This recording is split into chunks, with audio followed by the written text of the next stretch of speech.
Fala, amigo concurseiro, é um prazer imenso estar falando com você.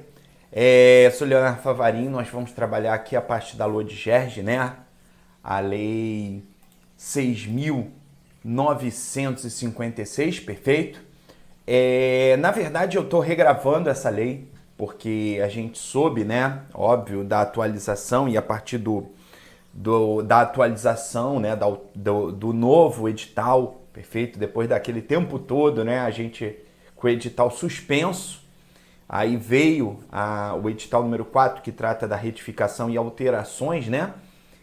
Em relação ao conteúdo programático, algumas partes foram alteradas, mas principalmente aqui na Lei de Gerges, a gente teve, né, a atualização da Lei 9.354, perfeito?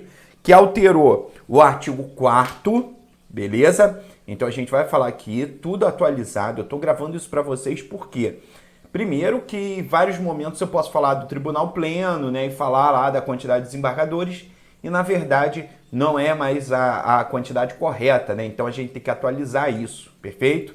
Então, para deixar o material atualizado, preparado para a tua prova, né, com a responsabilidade que a gente tem que ter com a pessoa que está estudando, concurseiro, né, que infelizmente assim, os professores, os cursos, eles tentam dar o melhor possível, mas também tem o problema das bancas, organização do concurso, né? Tudo também que acaba jogando contra. Então a gente tenta deixar o melhor possível para o concurseiro. Por quê? Porque a gente está brincando, na verdade, com sonhos, né? A gente está mexendo com o sonho das pessoas. Então a gente tem que ter uma responsabilidade muito grande em relação a isso, né? Então a gente não está brincando apenas com uma matéria, uma questãozinha, não é? Uma etapa num período da faculdade. Não, a gente está mexendo na vida das pessoas. Então vamos lá, galera. Vamos estudar a Lei de Organização e Divisão Judiciária. Eu quero fazer uma observação importante para vocês. Antes da gente começar, a gente tem um regimento interno, perfeito? O regimento interno do Tribunal de Justiça, a gente tem que lembrar, gente, que o regimento interno ele dispõe sobre as atribuições e o funcionamento dos órgãos do Poder Judiciário, perfeito? Então, o que o Tribunal de Justiça, o órgão especial, ele é competente para julgar o quê? O Tribunal Pleno, né? A parte de recursos, quem vai julgar o recurso? Isso daí é o regimento interno, perfeito? Isso está onde, gente? Previsão constitucional, artigo 96 da Constituição. Compete privativamente aos tribunais. Se a gente parar para pensar, quando você estuda lá poder legislativo, poder executivo e poder judiciário, não é? Você não estuda lá funções típicas e atípicas? Poder legislativo legisla e fiscaliza, não é? Tanto é que temos as CPIs, Comissão Parlamentar de Inquérito, tudo que vai fiscalizar, perfeito? Também temos as fiscalizações político-administrativas. Por exemplo, o presidente da República, se ele se afastar, ele ficar mais de 15 dias fora, ele tem que pedir autorização do Congresso Nacional. Isso é uma fiscalização, né? Julgar as contas, no caso do governador, por exemplo, a Assembleia Legislativa julga as contas do governador do Estado. Isso é uma forma de fiscalização. Já o Poder Executivo administra, né? Presta o serviço público, cuida do dinheirinho, fomenta a economia, incentiva, não é? Beleza, e o Poder Judiciário exerce a jurisdição, julgar.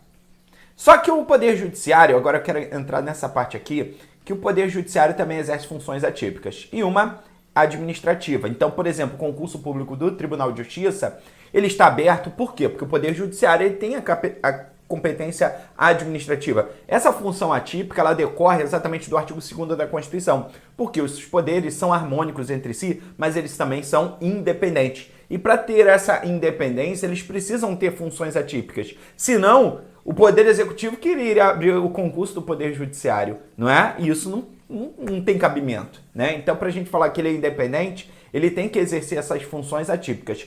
E quando a gente fala em função legislar, a gente lembra que o Tribunal de Justiça pode expedir o seu regimento interno, né? Ele vai elaborar o seu regimento interno, tratando sobre a organização e competência dos seus órgãos dentro dele, tá? Aí você vai me perguntar, ué, professor, mas a Lei 6.956, ela trata do quê?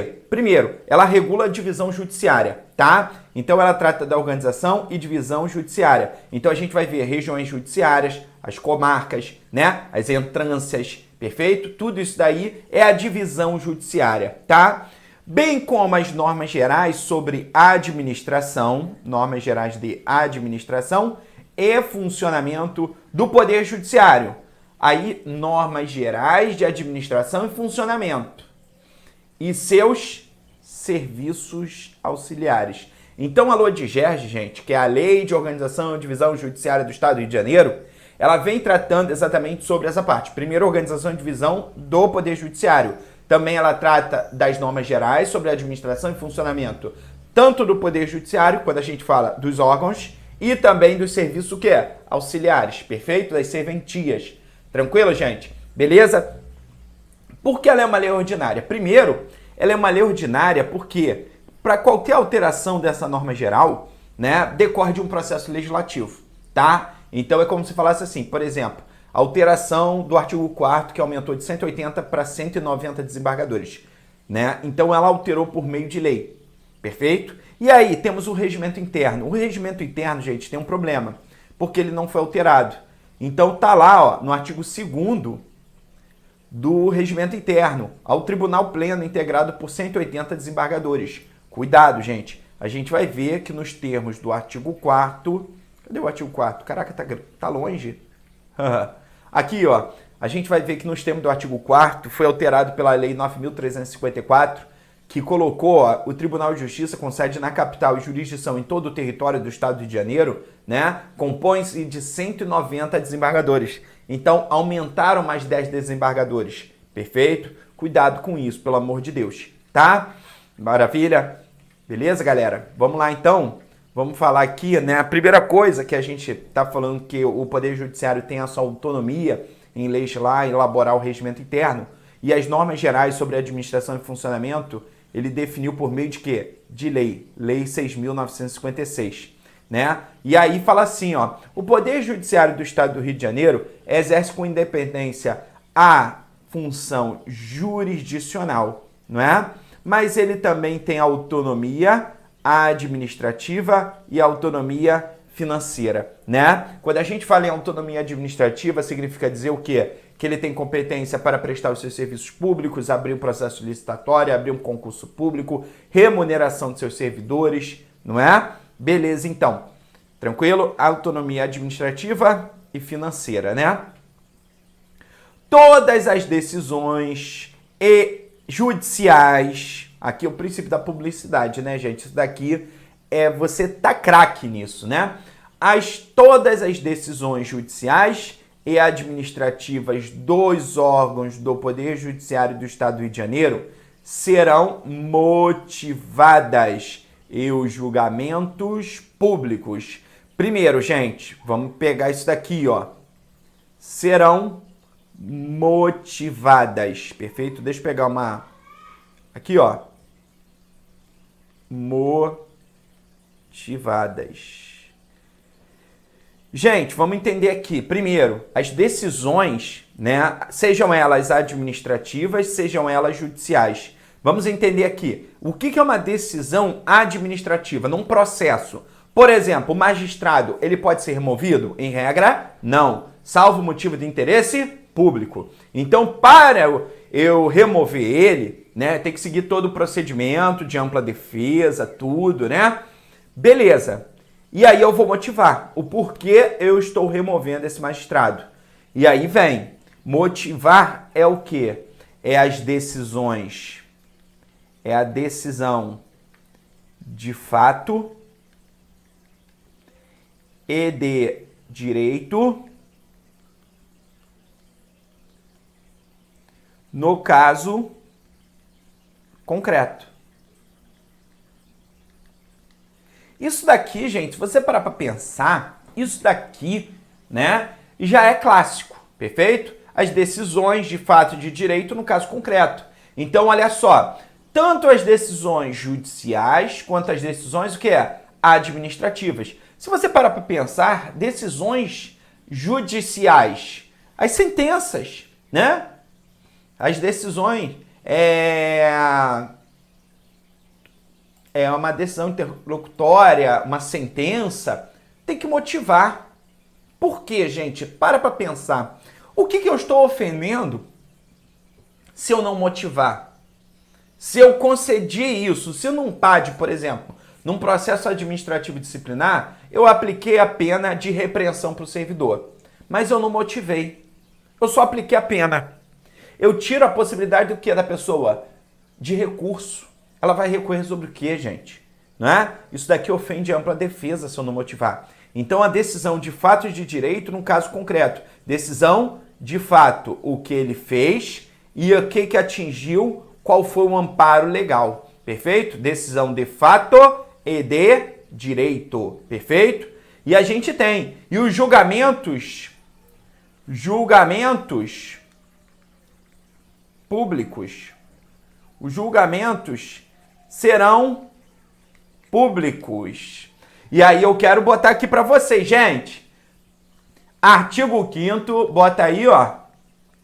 Artigo 5º, inciso 60. Eu quero, na verdade, tanto botar esse artigo 5º, deixa eu pegar minha Constituição, e aqui eu quero pegar o artigo 5º, inciso 60, que fala assim, ó. Cadê? A lei só poderá restringir a publicidade dos atos processuais quando a defesa da intimidade ou interesse social assim exigirem. Então, cuidado na hora da prova. Em regra, aqui ó, em regra, os atos são públicos, né? Então, vamos dar um exemplo? Uma audiência. Uma audiência vai ser o quê? Pública, né? Qualquer pessoa vai poder assistir, vai poder participar, porque, em regra, os atos são públicos. Tá aqui, ó. Bonitinho. Porém, quando você vê esse em regra, é porque tem o quê? Exceção. Aí que tá o problema, né? Quando a gente pega a Constituição Federal e fala a publicidade dos atos processuais só poderão ser restritos, a lei só poderá restringir a publicidade dos atos processuais quando a defesa da intimidade ou o interesse social assim exigirem, né? Então, o que você observa com isso na hora da prova? Você observa, né, que a gente tem uma limitação, perfeito? Uma limitação, na verdade, de situação que a gente tem que observar que o quê? Que os atos só poderão ser restritos por meio de quê? De lei, né? Então, cuidado, tá? Maravilha? E aí, a gente tem que observar a primeira coisa, exceto defesa... Opa, ficou feio, né? Defesa, apaga aqui. Defesa da intimidade, beleza? Ou um interesse social a se exigirem. Aí a gente fala que esses processos, quando são exceção à regra, eles correm em segredo de justiça, não é? Tranquilo, galera? Foi? Então, olha o artigo 5º, inciso 60, né? Fala que a publicidade dos atos processuais só poderão ser restritas por meio de lei quando a defesa da intimidade ou o interesse social assim exigirem. Nesse caso, cuidado na hora da prova que esses processos eles correm em segredo de justiça. Foi? Beleza? Tranquilo? E queria fazer outra observação aqui, ó. Artigo 93 da Constituição. Artigo 93 da Constituição, bota aí. Inciso 9 e inciso 10. A gente não pode deixar passar esses dois artigos aqui, que eles são terríveis, né? Eles caem em prova mesmo, né? Então, vamos lá, no inciso 9. Todos os julgamentos dos órgãos do Poder Judiciário serão públicos e fundamentadas todas as decisões aí. Motivadas, fundamentadas, né? Todas as decisões, sob pena de nulidade. Podendo a lei, aí vem aqui, ó, olha a regra, né? todos os julgamentos dos órgãos do Poder Judiciário serão públicos. Então a regra, todos os julgamentos do Poder Judiciário deverão ser públicos? Sim, certo. Todos, professor, todos é muito. Por isso que aí a gente vê a exceção.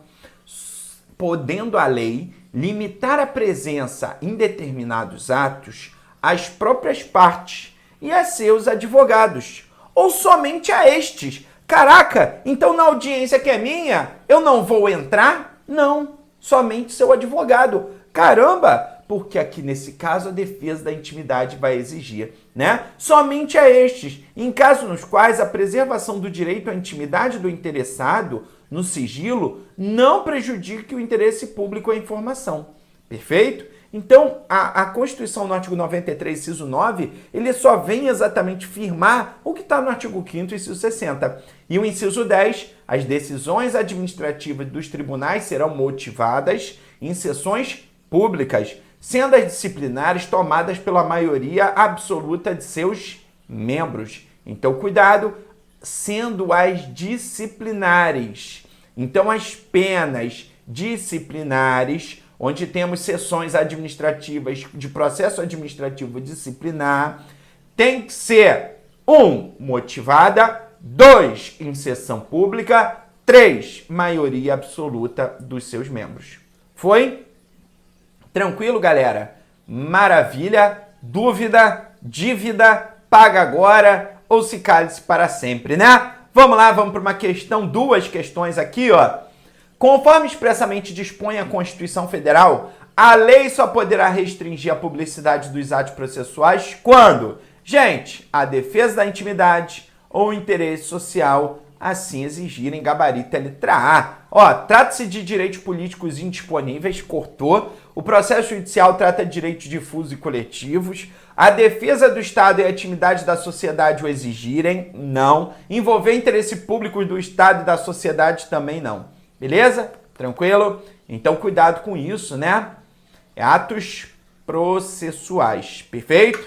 Vamos para a próxima. Jorginho, menor de impúbere, teria sido abandonado por sua mãe, Maria. Mediante tal alegação, Marcos, pai de Jorginho, ingressou com a ação competente e pediu a guarda de seu filho ao Poder Judiciário. O inciso 60 do artigo 5º da Constituição Federal, a autoridade judicial. Olha um tema importante, gente. A publicidade, quando a gente vê defesa da intimidade, muitas das vezes a gente vê menor, guarda, curatela, adoção, divórcio, partilha, né? Tudo isso daí que envolve, né, menor, família, escorre em segredo de justiça, tá? Aqui, ó. Não assegurará a Maria o contraditório e a ampla defesa, porque abandonou o Jorginho. Admitirá no processo as provas obtidas por meios ilícitos no interesse do menor. C. Poderá restringir a publicidade dos atos processuais em defesa da intimidade. Foi? Gabarito letra C, gente. Tranquilo, né? Pegou no artigo 60. Artigo 5º, inciso 60, gabaritou, tá? Instituirá juízo de exceção. Aí ela começa a misturar um monte de coisas do artigo 5º, né? A pena de banimento. A pena de banimento é vedada no nosso ordenamento jurídico, né? Beleza? Tranquilo, galera? Foi? Vamos para o artigo 6º aqui, que fala dos magistrados, tá? Então, os cargos de desembargador, olha aí a maravilha, né? Os cargos de desembargador, juiz de direito e juiz substituto serão providos por ato do presidente do Tribunal de Justiça ou do governador do Estado, na forma e nos casos estabelecidos pela Constituição da República e do Estado. O que a gente observa aqui? Primeiro, a gente tem que observar que os cargos de desembargador, juiz de direito e juiz substituto serão providos por ato do presidente da República ou do governador do Estado. Então ele falou, ó, é um ou outro. Então a gente tem que ver aonde vai chegar o quê? Um e o outro, não é? Porque, gente, olha só que interessante. Você tá vendo juiz substituto, juiz de direito e desembargador. E aí pode vir na tua prova a carreira da magistratura. Carreira da magistratura é juiz substituto, juiz de entrância comum e juiz de entrância especial. Olha ali o artigo 7º. Cadê o desembargador ali? Não tá. Então, pelo amor de Deus, não vai falar que desembargador tá na carreira do juiz. Não tá. Juiz é juiz, desembargador é desembargador. Carreira do juiz. Juiz substituto, juiz de entrância comum, juiz de entrância especial e ponto. E o desembargador?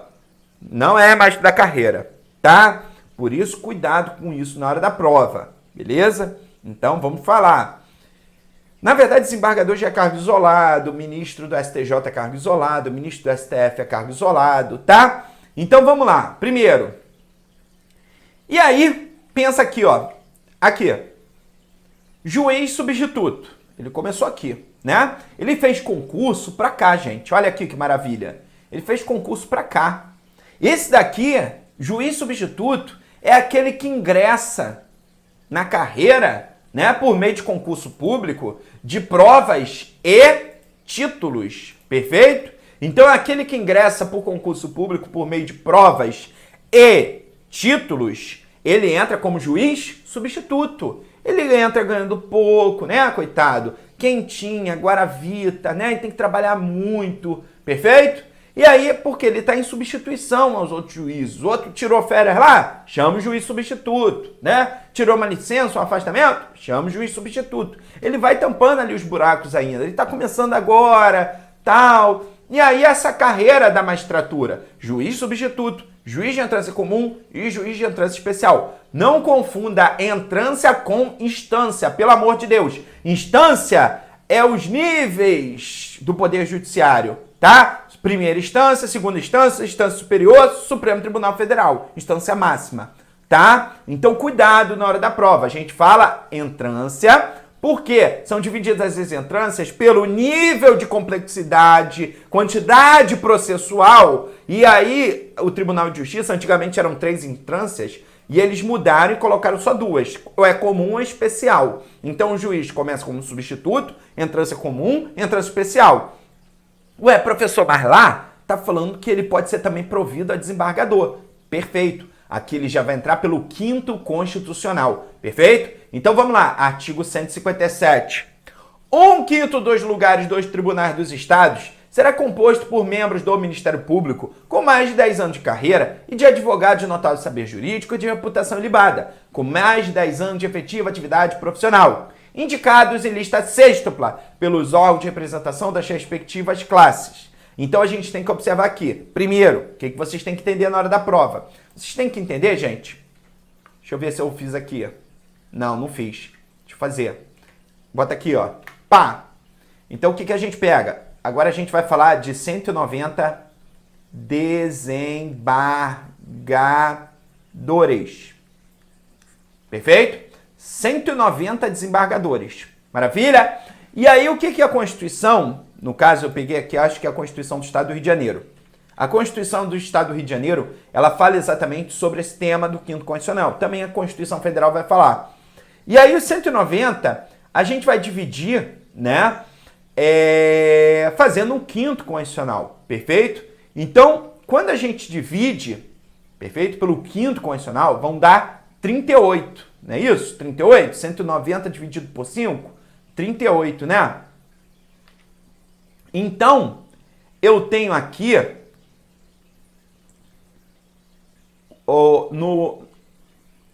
dos juízes que são promovidos, na verdade não promovidos, mas eles se tornam desembargadores, a gente fala que são 4/5.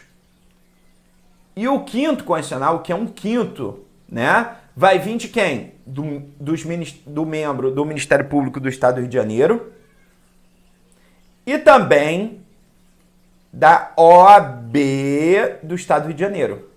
Então vai vir de quê? De membros do Ministério Público do Estado do Rio de Janeiro e de advogados. Eles, membros do Ministério Público, têm que ter mais de 10 anos de atividade profissional e da OAB mais de 10 anos de atividade de advocacia.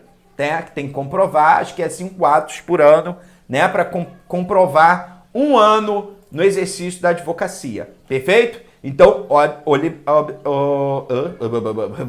observa aí. Observa essa parte aqui. Foi?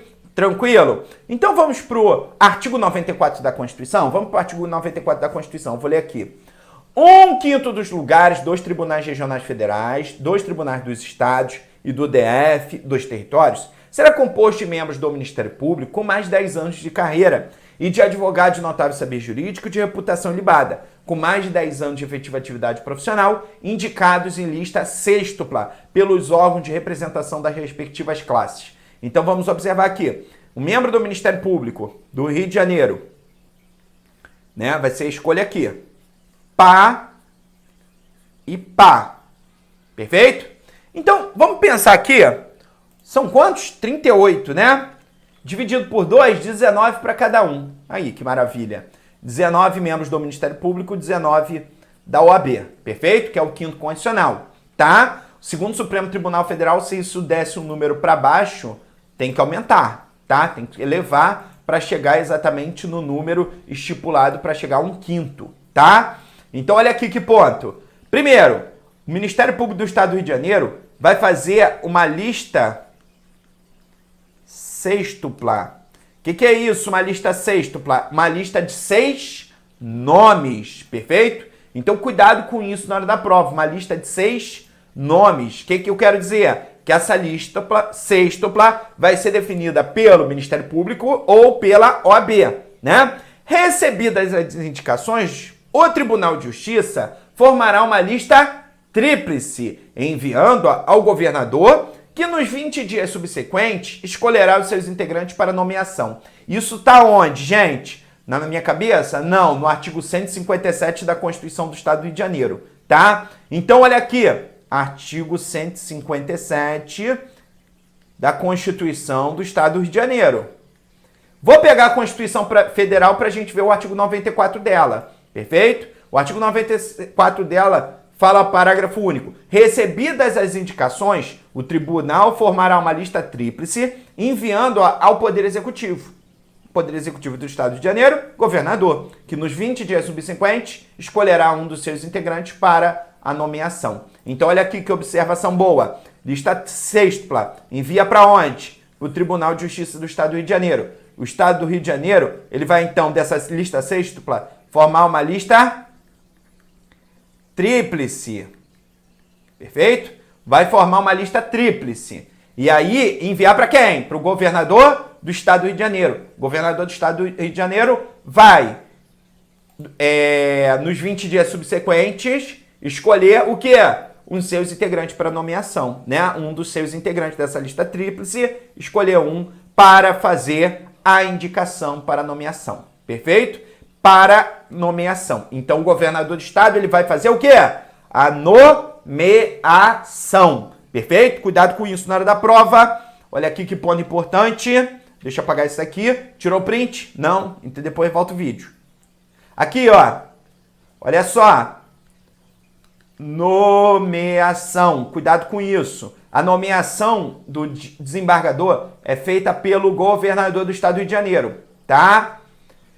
Mas a posse, cuidado com isso na hora da prova. A posse é feita no próprio Tribunal de Justiça do Rio de Janeiro. Ah, ué, professor, um nomeia e outro dá posse? Sim. Beleza. Outro ponto também importante, que isso daqui você tem que estar na mente, tem que estar na veia, tem que estar no sangue. No momento da posse, ele adquire a vitaliciedade. Ele se torna o quê? Vitalício. Ué, professor, mas se ele for um membro do... Ah, sim, calma aí. Se ele for um membro do Tribunal de Justiça, ele não vai fazer esse processo. Esse processo da lista sêxtupla vem o quê? Do Ministério Público ou a OAB. Ah, mas professor, do Ministério Público ele pode ser vitalício, mas ele era vitalício lá no Ministério Público. Agora ele é vitalício como desembargador, perfeito? E outro ponto importante, por exemplo, se ele for advogado da OAB, no momento que ele se torna desembargador, ele adquire o quê? A vitaliciedade. Ué, professor, mas a vitaliciedade você não adquiriu após 2 anos de efetivo exercício? Sim, para o juiz substituto. Foi o ingresso na carreira. Cuidado com isso. Pega lá, ó. Vamos ler junto? Vamos ler e interpretar a Constituição. Artigo 93 da Constituição, artigo 93 não, artigo 95 da Constituição.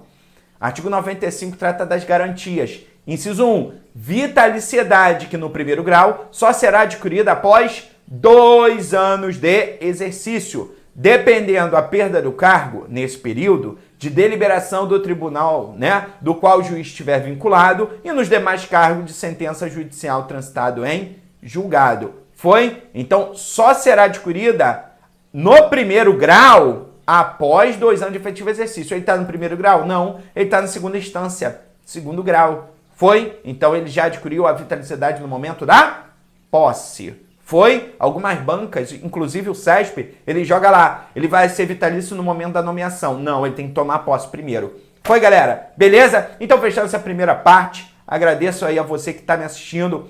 Beleza? Começamos aqui a explorar um pouquinho, né, a Lei de Gerges, começamos aí com princípios básicos, tal, quinto constitucional, composição do Tribunal Pleno, isso daí é importante, isso tem cheiro de prova. E você que quiser aí adquirir minha turma, né, deixa aí no link abaixo, tá? Pode acessar pelo link abaixo aí, tá na descrição, passecertoconcurso.com.br. Você quer adquirir minha turma, obrigado mesmo, forte abraço aí, vamos estudar, vamos cair pra dentro.